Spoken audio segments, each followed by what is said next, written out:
کچھ روز پہلے کوئٹہ میں نبی پاک صلی اللہ علیہ وآلہ وسلم کی بدترین گستاخی کرنے والے ملعون کو ایک پولیس اہلکار نے جیل کے اندر فائرنگ کر کے واصل جہنم کر دیا۔ واصل جہنم کرنے والے شخص کا نام غازی سید خان۔ کوئٹہ میں توہین مذہب کے الزام میں گرفتار شخص کو پولیس اہلکار نے حوالات میں گولیاں مار کر جہنم واصل کر دیا۔ میرا یہ سوال آج تمام مسلمانوں سے اور پاکستان میں بسنے والے اداروں سے ہے کہ آخر یہ اقدام ایک عام شہری کو کیوں کرنا پڑتا ہے کہ وہ قانون اپنے ہاتھوں میں لے لے۔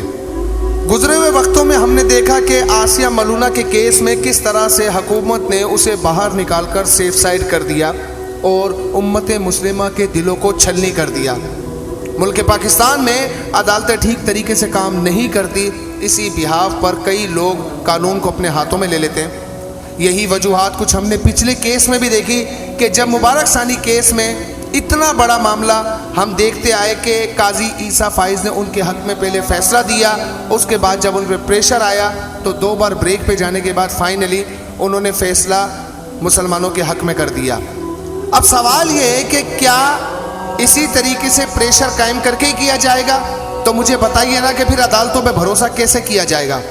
ملک پاکستان میں بسنے والا ہر ایک شخص نبی علیہ السلام کی محبت سے سرشار ہے۔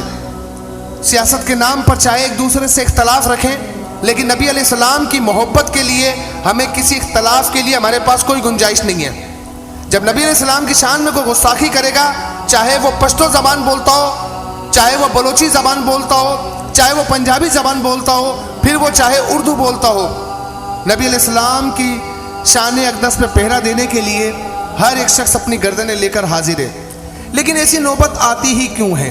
اگر ادارے اپنا کام ٹھیک سے کریں تو شاید کسی کو غازی بننے کی ضرورت ہی نہ پڑے۔ اگر آسیہ ملعونہ سے پہلے چلے جائیں تو اسی کیس سے کڑی جڑتی ہے غازی ممتاز قادری بھائی کی، کہ جب پنجاب کے گورنر سلمان تاثیر نے یہ سب کچھ کیا تو غازی ممتاز قادری بھائی نے انہیں سرے عام گولیاں مار دی۔ ہم سب کچھ برداشت کر سکتے ہیں لیکن نبی علیہ السلام کی عزت پر حملہ برداشت نہیں کر سکتے۔ کیا اب بھی آپ لوگوں کو مزید ثبوت چاہیے؟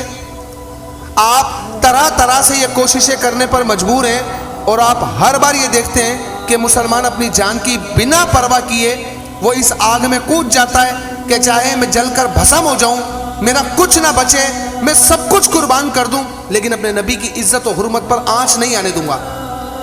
لیکن ادارے جس سختی کے ساتھ ناموس رسالت کے سپاہیوں کو ٹریٹ کرتے ہیں، ان گستاخوں کو ٹریٹ کیوں نہیں کرتے؟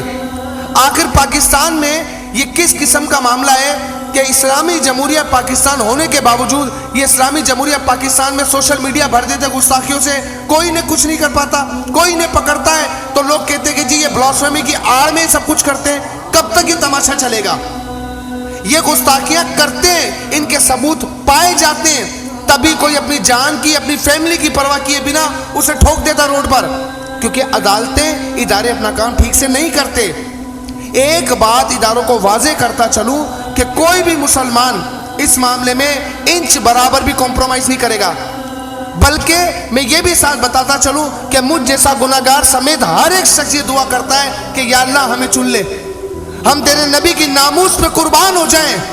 ہم نے کلمے کا حق ادا نہیں کیا، لیکن اتنے گرے ہوئے، اتنے بے غیرت نہیں ہیں کہ کوئی بھی کتا اٹھے گا اور میرے نبی کی شان میں گستاخی کر کے چلا جائے گا اور سوچے گا وہ بچ جائے گا۔ اگر آسیہ ملعونہ بچ گئی تو یہ بات سبھی جانتے ہیں کہ جس طرح سے اس کو نکالا گیا، یہ وہ لوگ کان کھول کر سن لیں کہ اگر وہ یہ سوچتے ہیں کہ نبی علیہ السلام کی شان میں گستاخی کریں گے اور مسلمان برداشت کرے گا تو یہ حال آپ پیچھے بھی دیکھ چکے ہو، آج کے دن بھی دیکھ چکے ہو، آنے والے وقتوں میں بھی دیکھ لو گے کہ مسلمان ایک انچ اپنے نبی کی حرمت پر کمپرومائز نہیں کرے گا۔